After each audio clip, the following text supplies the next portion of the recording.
Hi, everybody. Um, my idea is to talk for between 15 and 20 minutes and then spend the rest of the time just talking and kicking around what I said. And also thinking, we sort of have a time reserved for me next week also, and what do we want to do then? So I'm going to go right into a slideshow here. Um, and I'm sharing it. Um,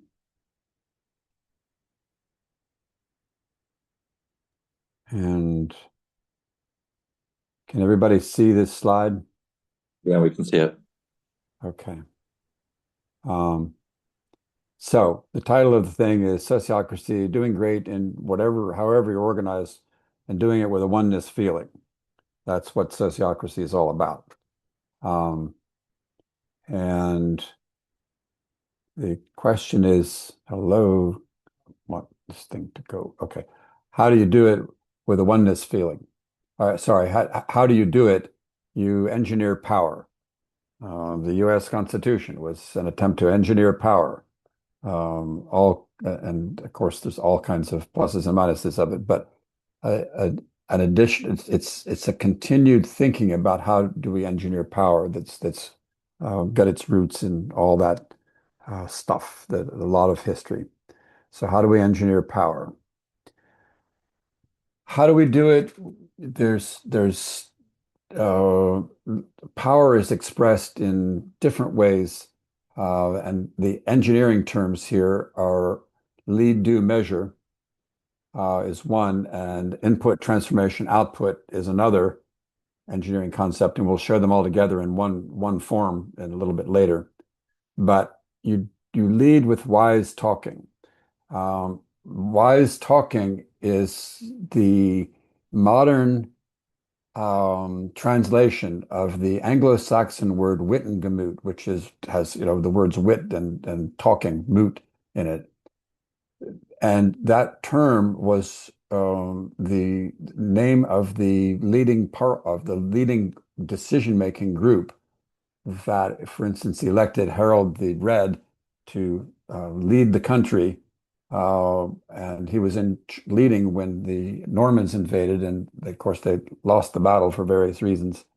And the French came in and plopped all of their governance language on us, and so there's now a parliament. But the original term was wise talking, and so it's a body that leads and makes decisions through wise talking. So you in your engineering of power, you want to have the leading and the measuring done with wise talking, but you want the doing to be handled, hierarchically with leaders that you elect, input, transformation, output. So that's how you get into sociocracy. So what's wise talking? First of all, you have to make decisions in it in some way. And the way that it's done is with something called consent, which is not consensus. It's not majority vote. It's not, ordered from the boss. And this um, Genefset here is a long acronym for good enough for now, safe enough to try.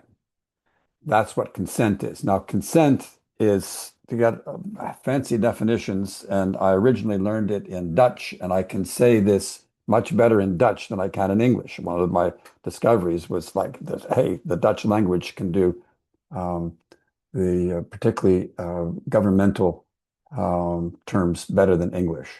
So if you have a proposition and it's in front of everybody, then the facilitator says, is this good enough for now, safe enough to try? That's the best way to capture the Dutch word of saying it feels okay, as opposed to, yes, we agree, which is very intellectual. So it's a non-intellectual kind of thing, sort of. And there's a very particular way of doing it. You meet in layers. So this picture over here is of a school playground in India, southern India, in Tamil Nadu, and the children are meeting not by the grades, but by the neighborhoods that they come from, and making decisions about what to do in those neighborhoods. And you can see they're sitting in circles. In Dutch, we would say kring, or in English, if you were going to be naughty and use Anglo-Saxon, you would say they're sitting in rings and have ring leaders. But circles is good enough for us now. And in layers means that this is base level meetings, and they all elect representatives to meet for the whole school, for the whole, but not the whole school, it's the whole region served by the school, to deal with politicians and make projects that are at a broader level. And those then elect representatives to the state level. Actually, it's the more like township level, and there's a whole hierarchy of um, uh, that you can have of circles, a hierarchy of power. Really, it's a hierarchy of the scope of what you're dealing with. And you typically might meet every few weeks. So that's wise talking. It's making decisions about what's happening, the strategies, the rules, and so forth by a decision-making process. There's now we ask, what is ITO? What is this doing stuff? How does that all work? And I'm going to, this is a chart. You can apply it to any process that says family dinner meals. I'm going to go on to the next page so that it's a little bit easier to read. You'll see up at the top here that any process has an input transformation and an output. Whoops, I'm trying to get rid of the, okay, there we go. The that can be for a business. It can be whatever, whenever you're trying to get something done, you have input, transformation, and output. So each of these columns is that, and the input, it's a fractal thing, can have an input, transformation, and output. If you're putting it in business terms, it's sales, negotiating, and contracting. And transformation is preparation, doing the job, and testing it, and then there's delivering your product or service. The This is set up so that you have leading and measuring, which we just talked about, and they do the guiding. How do you do it? This is the doing, and is it being done properly? So if you're getting the family meal together, you say the parent A says this is how we're going to determine the family schedule. You assign the teenager to set up the schedule, and parent B is asking, did the teenager secretly order pizza and it was too full to eat the meal or whatever? You've got a check on each of these things. So you come on. You have an engineering process. You get the meal planned together, you cook the meal, and then you deliver it to the family and get acceptance from the family when it's being eaten. And this is really bothering me. So this looks very simple. I ran a project with more than 200 people in which was organized just this way, and it worked great. I had, subsets of what we were doing. People were wandering all over the world installing computers in US embassies, and we had to be very well organized. And when something was going wrong, I would come back to this chart and figure out, okay, what's going on here, and make adjustments in how we were running. We got top level ratings from the State Department 5 years in a row. It worked really well. It's a fantastic way to organize the doing and the process. So this is part of sociocracy also. It's not just having meetings, circle meetings. So talking of meetings, there's two kinds of meetings. When you're organizing power, engineering power, you want the wise talking. You have a circle, you make decisions by consent. It's flat. There's not, nobody is can reject what anybody else is saying. Uses both end thinking. It's a flat structure.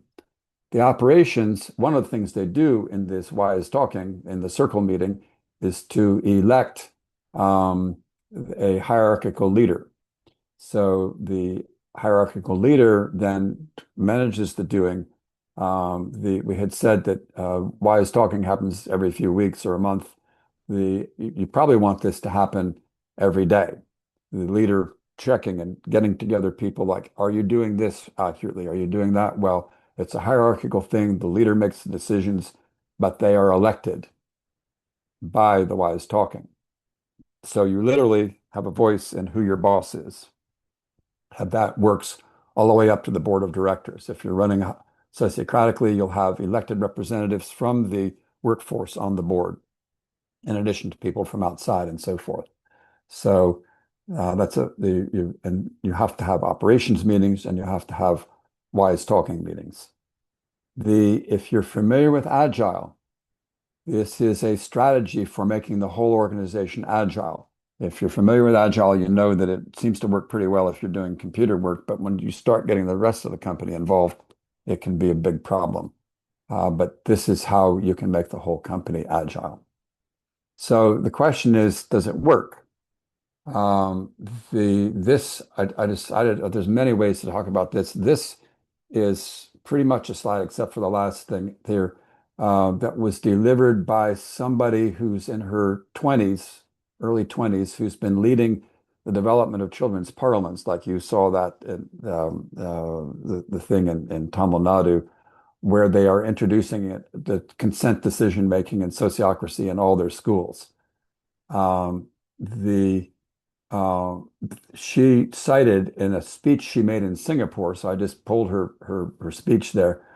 In Austria, they've got a really good study showing higher efficiency of many different companies that they're serving. There's a whole sociocracy center there.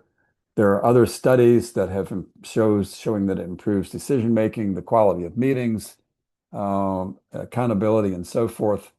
And then there's this one thing that she cited, which is a study that was done of a school in North Carolina that is operating sociocratically. The children literally help run the school, and the impact on the children, I mean, including in first grade, the teacher will discuss, gee, what country would we like to talk about? And somebody will say Peru, okay, and then they'll all together then organize studying Peru. Happens in first grade. Um, and the school goes grades 1 through 8. The principal had a testing company called Lectica come in. Lectica mostly does assessment of management, leadership skills, and then gives feedback. But they also had started doing it on schools at this point. So the principal said, "Come in and check our children." Now, the main thing that they're checking when they do that is something called reflective judgment. If you have a manager, you say, you've just taken over this department, here's what's happening, talk to us. And then they measure with a very sophisticated scale out of Harvard exactly what levels of skill that the manager has. So they did the same thing. They said, hey, you just came into this school, talk to us. And and then they're using the same way to measure it. So the principal had it done. 3 days later, she gets a call from the head of Lectica saying, what the hell are you doing? You just scored higher than the very best schools we've ever tested, statistically higher. Your children are operating, this is this 14-point scale they use. Your children in the 8th grade have the judgment of the average adult. And so it's like something happens when you get together and operate with a oneness feeling. By the way, that term with a oneness feeling was initiated by a 12-year-old when in one of the World Parliament exercises. I really like the phrase. So there's various things she's familiar with: Children's Parliament, experience in the Netherlands and Rojava and Northeast Syria. Um, there is something called an International Sociocracy Certification Board that I'm going to get over here just so that you can see it. I have it right where to go to. It's gone away. Let me see what happens if I click this. Hello. Okay, yeah. I encourage you to look at this it's a very simple iscb.earth, International Sociocracy Certification Board. There's close to 40 people certified at this point from Korea and Australia to North America and a bunch in Europe. And you can see, if you're wanting to know, does it work? All these people are consultants bringing in sociocracy from around the world. And there's just like they have all kinds of different backgrounds. If you want to know more about it, then just click on their uh, website and you'll see what they're doing. Oh, here's even me. Um, and so that's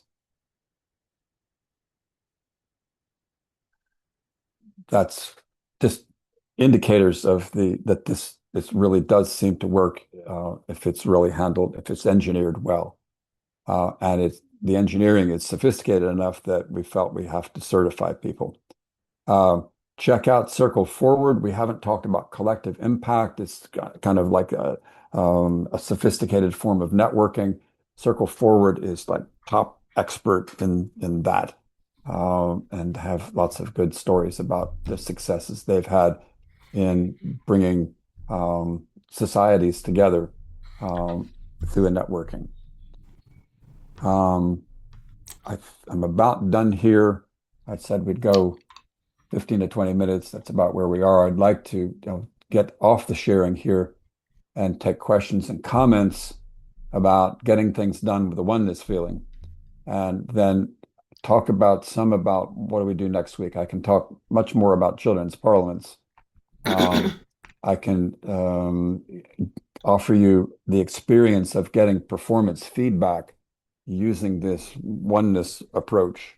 And it can be very helpful, like, just like, gee, you introduced yourself today. How did you do? Let's talk about that. And people always learn things from that. Or there's other things that we could do. I can dig into different kinds of industries. We can talk about how we might implement all sorts of stuff. So that's the run through I did. I'm happy to go back to this. You have the link to the slides in the chat, and I'm stopping sharing now, and I'm back. Thank you so much, John. Thank you, John. So I've got a couple of questions in the chat already. Okay. And at some point, another folks have heard if somebody wants to hear Circle Forward's experience and how this is a little bit different with networks and its application that, as we've learned, I'm happy to talk about that. So, first question, I like someone asked, where's the school in North Carolina? Is that Rainbow Community School? Yes. hmm There's a Which is here in Asheville. there's a peer-reviewed academic article about it that's you can access with the link. And Renee, that principal, got her PhD based on some of this work, included some of this work in that, and she's actually now in Oregon. Yeah, and there's more I can tell about her journey. She's done some more neat stuff. We miss her. Um,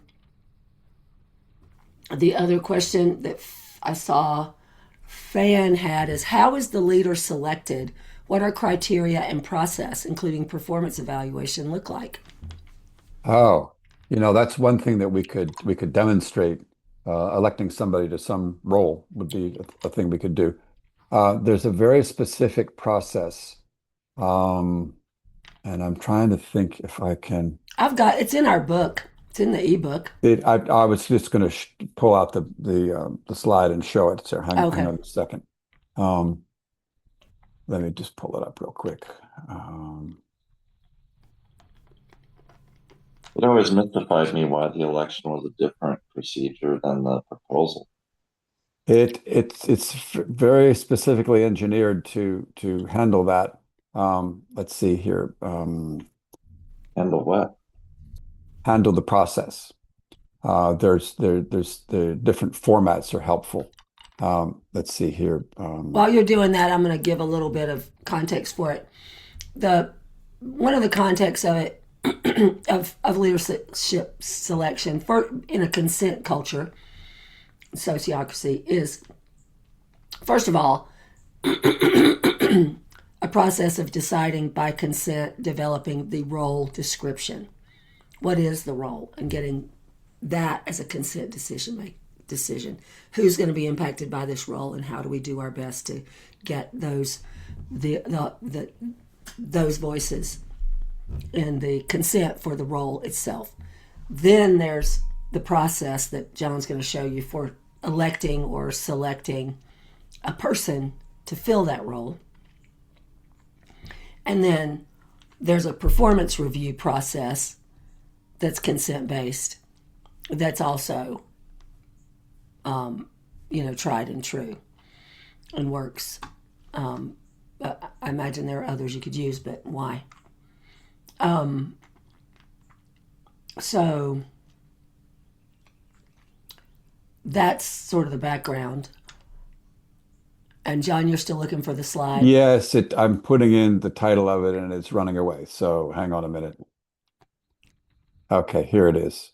I will go into When we screen took our share here. sociocracy course, the motivation for breaking out elections as special types of events was not that great. And so there must be something different going on, but it'd be good to have a little background on this.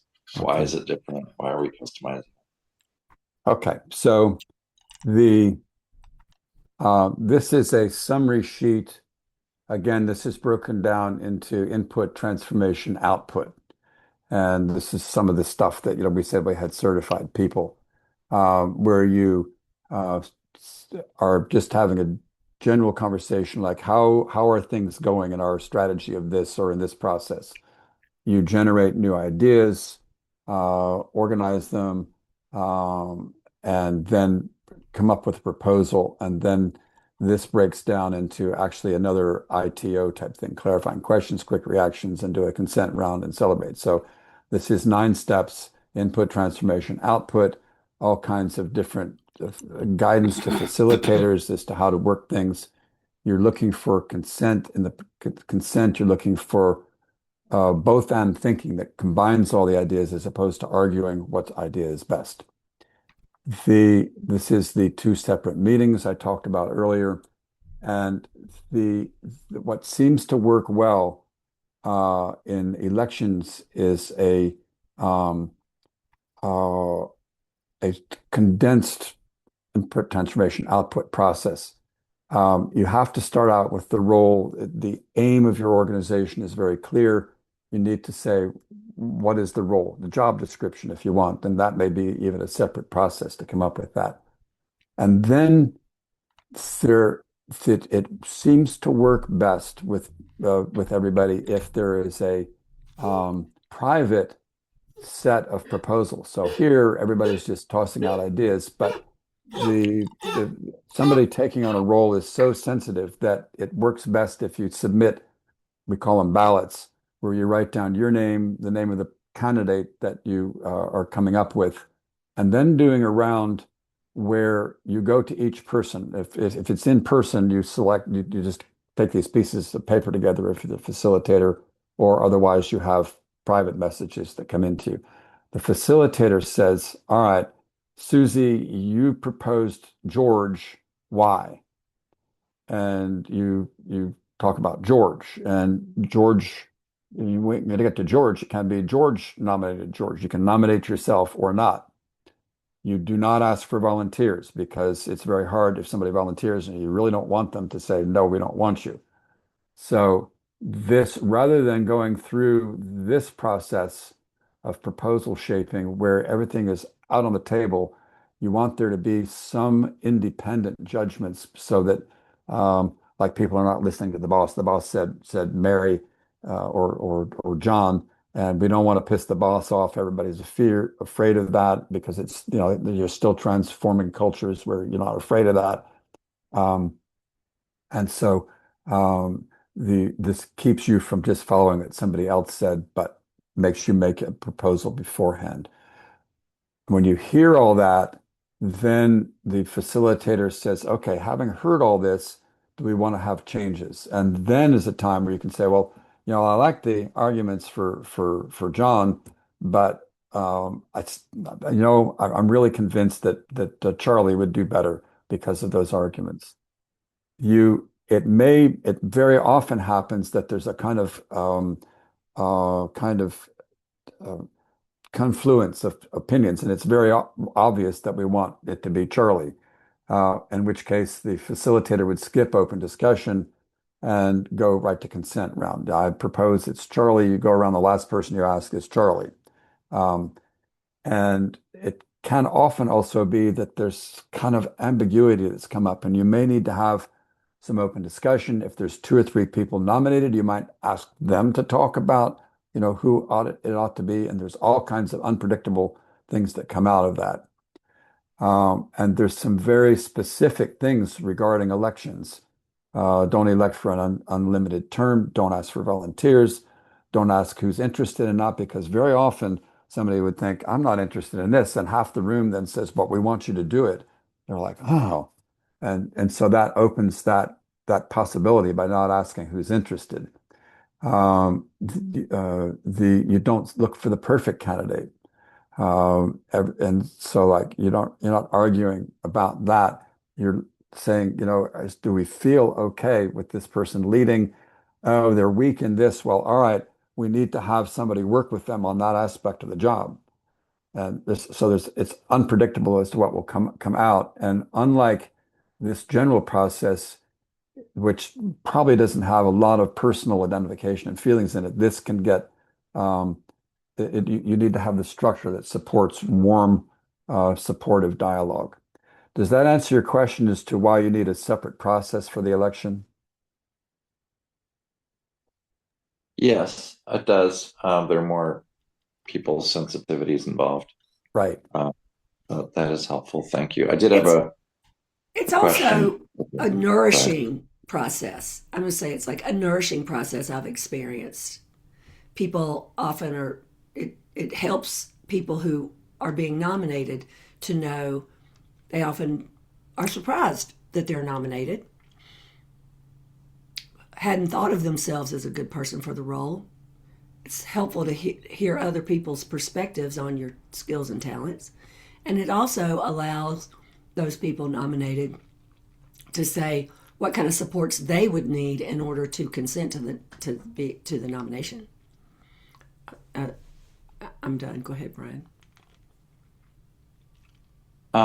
Yeah, I was surprised, John, that you applied an ITO method to the previous chart, which is the development of a proposal, it seems like. What aspect of do is involved in the lower left of that previous chart? The down here. Yeah, Yeah. So the process is to deliver to yourselves a decision. right. This is the process of developing what's that decision going to be. So Mm-hmm. the input is you've talked about what's the situation. All right, well, what do we do about it? And you collect those. And you have to organize those. This is this tuner. I've had, you know, 60, 70 ideas up on a very complex sort of a thing, and you have to organize them and take a break and let them come together. And it may be a very complex thing where you have lots of proposals, but you're organizing them. And this is checking, did the people, did we together really address all the aspects of the picture? It can be that you come up with a bunch of ideas, but hey, we forgot about such and such. So Mm-hmm. you now come up with a draft set of proposals, and you can present those, or it may be that we have to like think about it a bit more, but there may be some modification. So the input, step 7, is present the proposal, um, deliver it to everybody here, and have them say, are we okay with this? And then the last step is get acceptance from everybody, celebrate. If you make a decision, everybody's going, oh, God damn, then there's something wrong, even though they've said okay. And so that's the ITO of the delivery side. Does that answer your question? Sort You of, except it's not clear to me to what extent the circle and any consent process is involved in the proposal shaping. In other words, sounds a bit more executive, sounds a bit more hierarchical. Nope. And Nope. This is everybody presenting their ideas. oh, You ask somebody to, or a couple of people to like, you know, combine those ideas. Somebody may have said, we want something that's white in the background. And somebody else says, well, we want something that's cream. All right, well, let's get together and like, what color do we come up with there to propose? Like we could be slightly off white. Okay, good. That's what we'll do. to balance white and cream. Uh, and so they help get this together, but it's not it's people that everybody's okay with to do that. You can do it all together, but generally if it's a very complex thing, you want somebody to help organize what everybody's ideas are.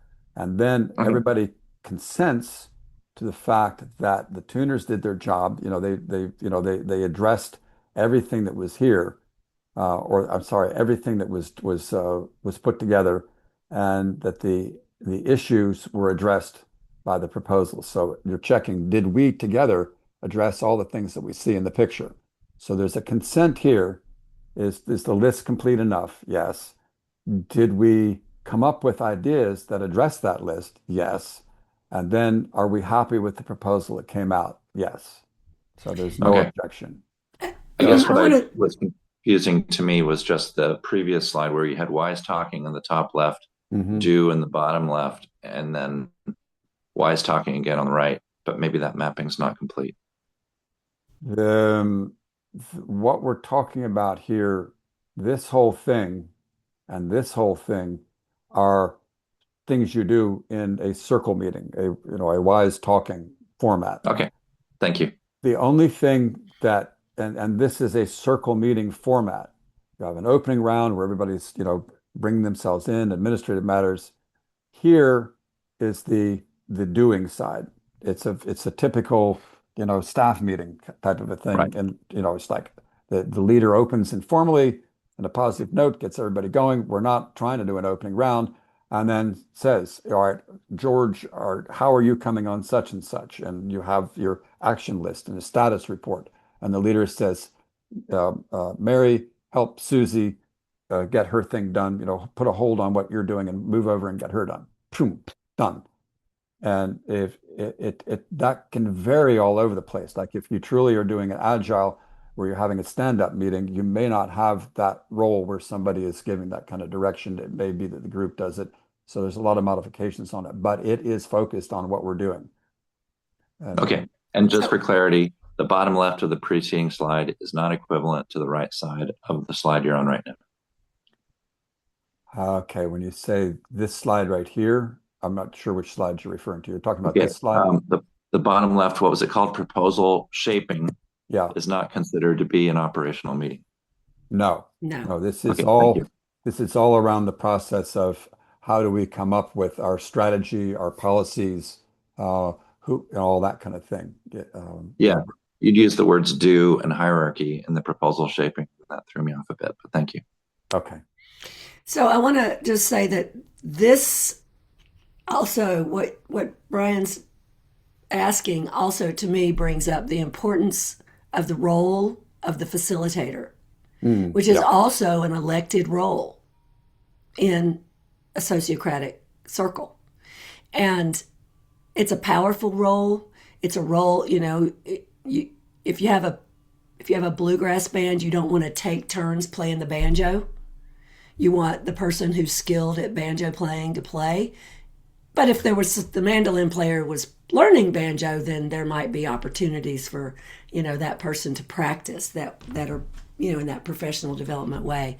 What I'm getting at is simple proposals.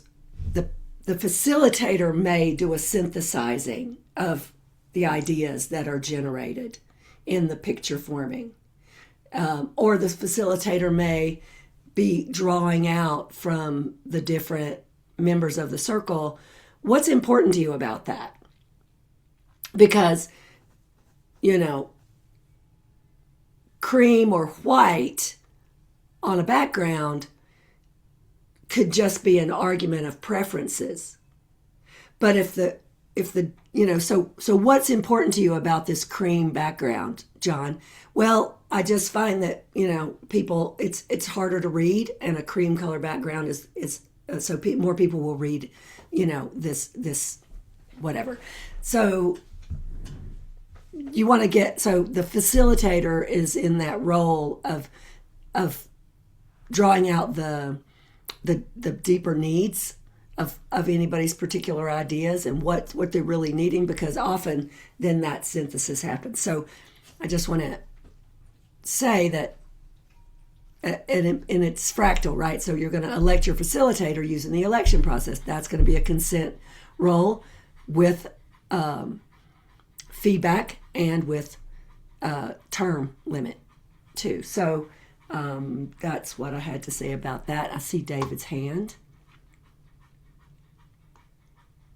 Yeah, I'm trying to, I mean, I always end up going a little bit meta, so apologies in advance for that. But and I've also been trying to figure out, I mean, because of these sessions over the last couple of years, I think my thinking around governance has gotten much less fixed and much more amorphous. And so I think of governance now as kind of growing and evolving in ways that I wouldn't have a few years ago and in a kind of a living systems thing. So there's all these layers of governance that we live within, and they're all mixed together, and we kind of just take them for the water. But you could tease them all out. I mean, the governance of the utility districts, or the governance of the school district, or the county, or the state, or the federal government, or the all our company that we're in, our church, all of them have governances, and those governances change. So one of the things Kalia has brought up is that the internet governance today and the internet governance 50 years ago are dramatically different. They've evolved over time. The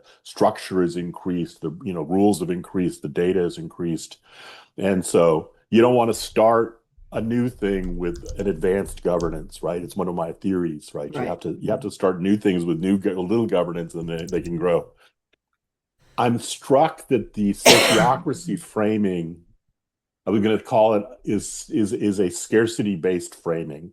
The negotiation, and this is partly in the question that Rick was asking in the chat, like this notion that people could propose something in GRC to do, and that there would be a process of governance around that, is to say that there's some limit on what GRC can do, right? That's a scarcity framing. So we should decide in advance whether it's going to be cream colored or some other color, right?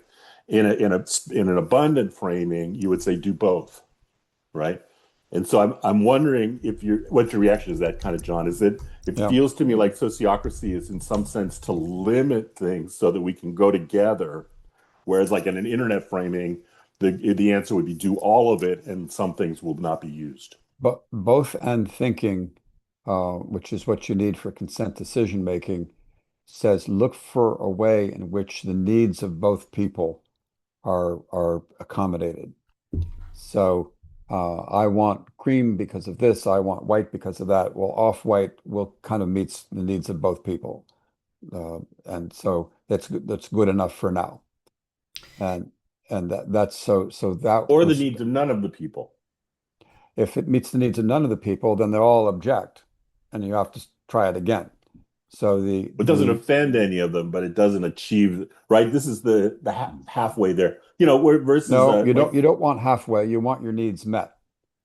And Uh-huh. so you try to get creative in how do we meet what appear to be contradictory needs. In fact, we even have put together an AI program that if you give it a common aim and a bunch of statements that are apparently contradictory, it will come up with ways that you might meet the needs of both.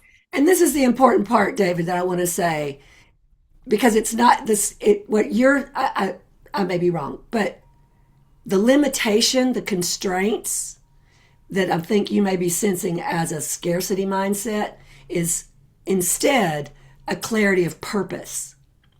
So it's not like, so what's within the purpose of the GRC? It's not whatever we could do, whether it's part of the purpose of the GRC or not.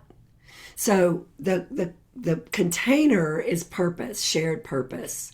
And as you've said many times, and as I've learned and experienced here, a lot of folks think the purpose of the GRC is one thing, and it's not quite that. So,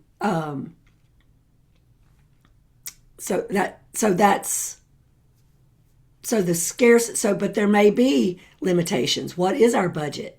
What is our, in an organization, in a particular initiative, what is our budget? What is our capacity? Let's look at the donut economics.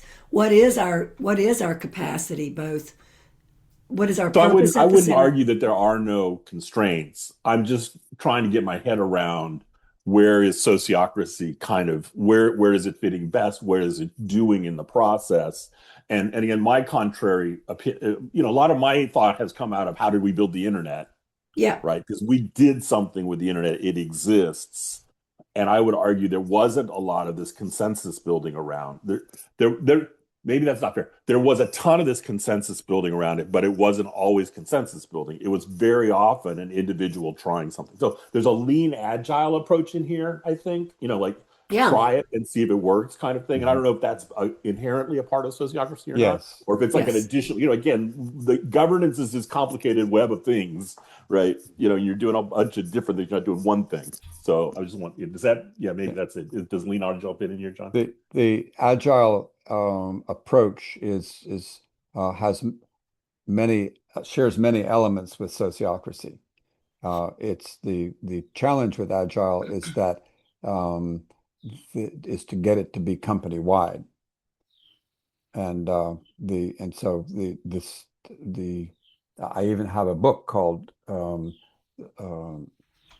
Company Wide Agility with with Beyond Budgeting, Open Space, and Sociocracy. Yeah. Um, we have a couple other questions. Yeah, there's Uh, one here about do you have, and I'm looking at time here, do you have problems when power shifts from the center to local nodes due to the sociocratic processes? Ever regression or abandonment by these it's the OG leaders? What that and I don't know what the OG leader is, but the your engineering power, some leaders who are used to the traditional system may hear this and think you're taking power away from me. Actually, when it's well engineered, the leader becomes more powerful because everybody's like, yeah, we're following you. We're happy to follow. We're all together in this, and you don't end up having to fight with people a lot. It's like everybody's like, let's go. Whoopee. And so that leading in a group that has a oneness feeling is much easier than the traditional top-down, do what I say. um, There's a question about are kids part of the circle? The children can be there, and there's a lot of training and experience that are needed for children, and children can come up with better ideas than adults in a lot of cases using a system called mutual leadership, which is you're handing the leadership back and forth, and children are very good at that. I'm just about to come out with a book called Governance from Below: Can Children Lead the Way? And there are lots of tricks you can have to put children on boards of directors. You have the board meet as a committee of the whole, and then they can come in legally. And you get all kinds of neat stuff coming from children. That's great. And so, in your example where you had the family meal planning and execution, it seemed like at the top and bottom rows, it was all parents doing things, Hmm. which made me wonder, well, are children actually in the Yes, planning circle and the yes, evaluation circle? because when you have your wise talking meeting that looks at Yeah. this whole process, the children can say, I don't like the way you're correcting me. I ought to be in that role. Okay, let's let you there, and we'll have the father go do something else. And so that's one way that it might be constructed. And that the whole chart is up for grabs when you're having a wise talking meeting. Okay. And so I'm glad to hear that the children are involved in rows 1 and 3. Thanks. Yes. Uh, Michelle, I see Rick's got his hand up, and I was also hoping that we could get some suggestions for what to cover next week because there's a lot of different things. there you go. And I'm going to leave pretty close to noon today because there's a webinar. Let me stop. There's a webinar about the Green Amendment in Pennsylvania right after this that I want Yeah, to go and to. I have to go also. So So maybe we could Rick, hear from Rick and then ask that. and then we'll get some proposals for next week. Yeah, John, you're very particular in the use of language, and I listened to it. And when you proposed engineer power, I put in the chat that what about cultivate empowerment? And it brings up the distinction between complicated and complex problems. And one of the challenges that one faces if you're dealing with wicked problems is if people are constrained by reductionist thinking, it's very difficult to be work on solving those problems. So this is something that we could perhaps talk about next week. By the way, I just did a whole, I'm just going to put a link into all the questions that I wish I had time to ask and you had time to answer, which might generate some ideas for Okay. what you might do next week. So you could take a look at that, but we don't have a time for a deep dive on it, but I just wanted to bring up that issue. That's all. Yeah.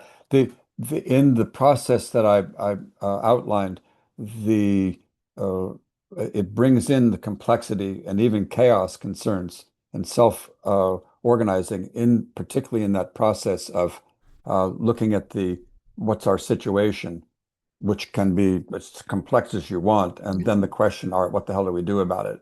So that process tries to bring in the complexity. Yeah, but one thing I would add to that is to what extent socioactive practices can help liberate people from the reductionist constraints so they can develop the metacognition skills to be able to be more savvy in dealing with them. Conversation to be Yeah. continued. I see. Okay. I'll give you one real quick example.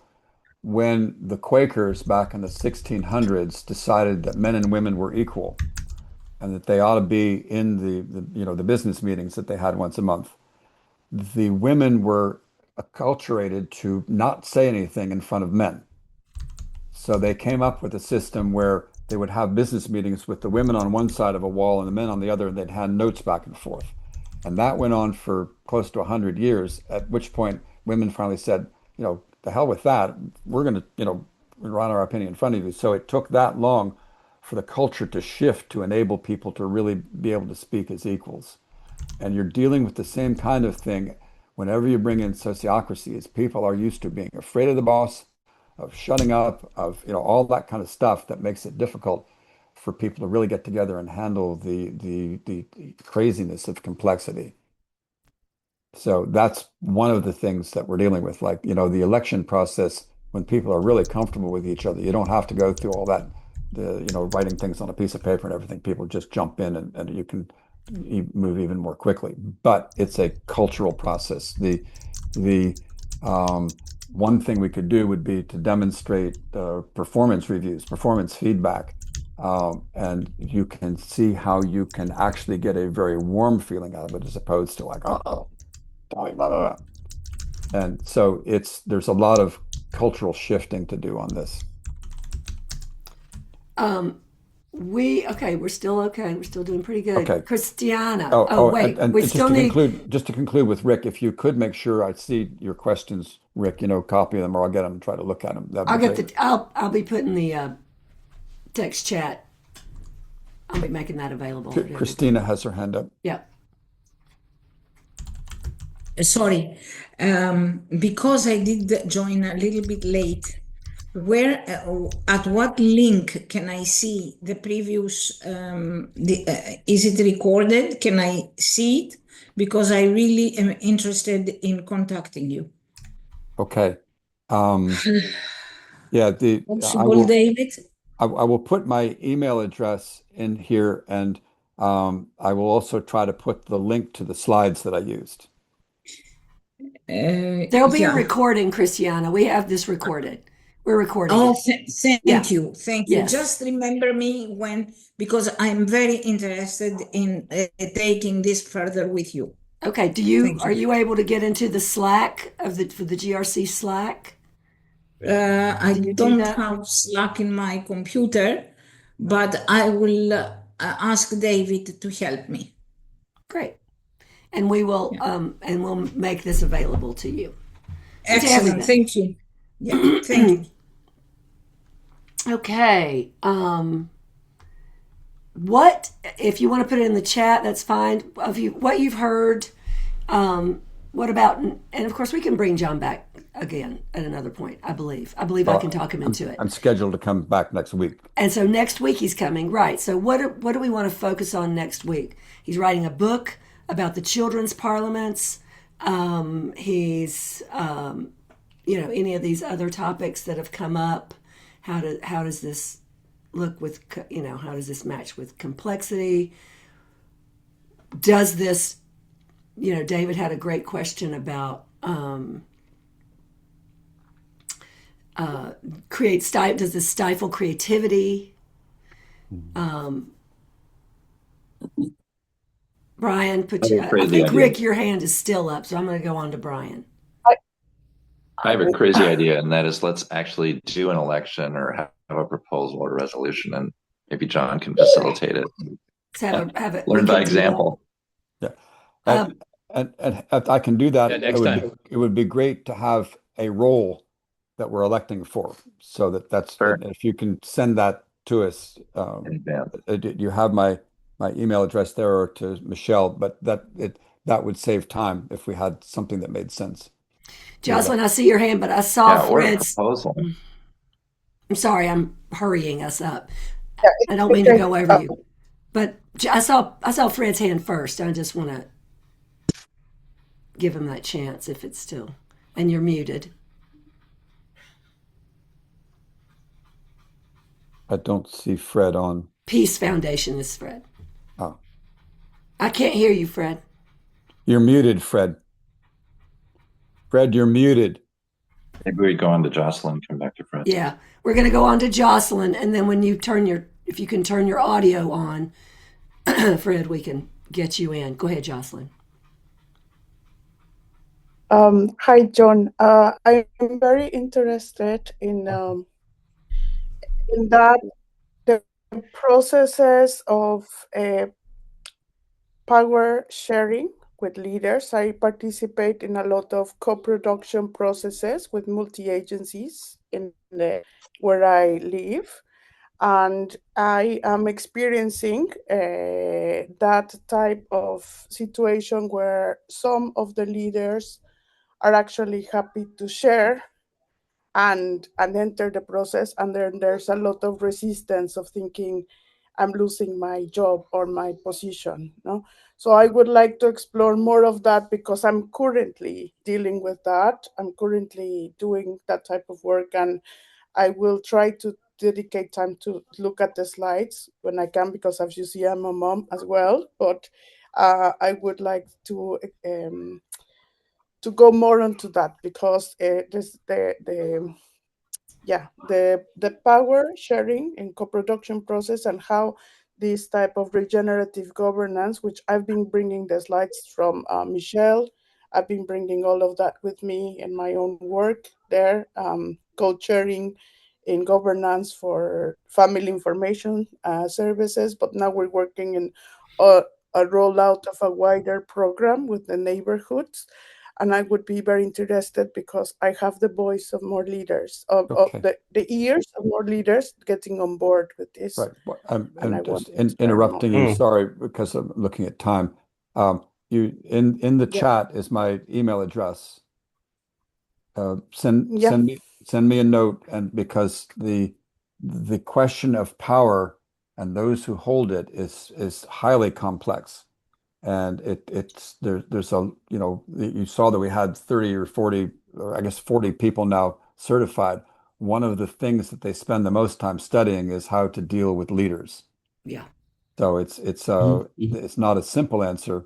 And it's kind of like, the cultural shift I was talking about. They don't get the difference between I'm sharing power and losing power, as to I'm redesigning it, and I'm much more successful by redesigning it. And there's a really subtle differences there that you have to be aware of when you're talking with them. Okay, Fred, and then we're gonna close. Yeah, thank you. Are you able to hear me now? Yes. Yes. Oh, amazing. So, wow, the issue of power lines, yeah, they are complex issues, but also intertwined within cultural perspectives. However, my concern why I was raising my hand was to do with someone mentioned the children parliaments, and then I remembered what we are doing here, especially the youth, the youth under 14 Oh, He's good. darn, Fred. You froze. I'm going to say this. I would like, John, for you to come back and talk about the children's parliaments. I think there's a lot of lessons in there for organizations. And if there's no objection, that's what I'm going to propose. I would And like to see- do that and also try a quick election for something if we can come up with something that GRC needs. Yeah, I'll Great. second that. Okay. Either election or proposal. Or Yeah, I can do proposal. both. And we can, Okay. yeah. Okay. Did- Thanks, do you everybody. have Fred, I'm Fred's- so sorry we do you missed have you. Fred's email? We can talk to him through Slack. Okay, if you could get him to get hold of me, I've got a lot to say about children's parliaments, particularly. He sounds like he's coming from Africa with that accent. He is. And there's like a big effort we have going on that I can fill him in on. Great. Great. All right. Thanks, everybody. So appreciate your presence. Thank you Hey, so John, I'm much, sticking- John. Thanks, everybody. So Sticking much to Fred's- think about. Stuck Fred's And there's email in the Fred's chat. email. Great.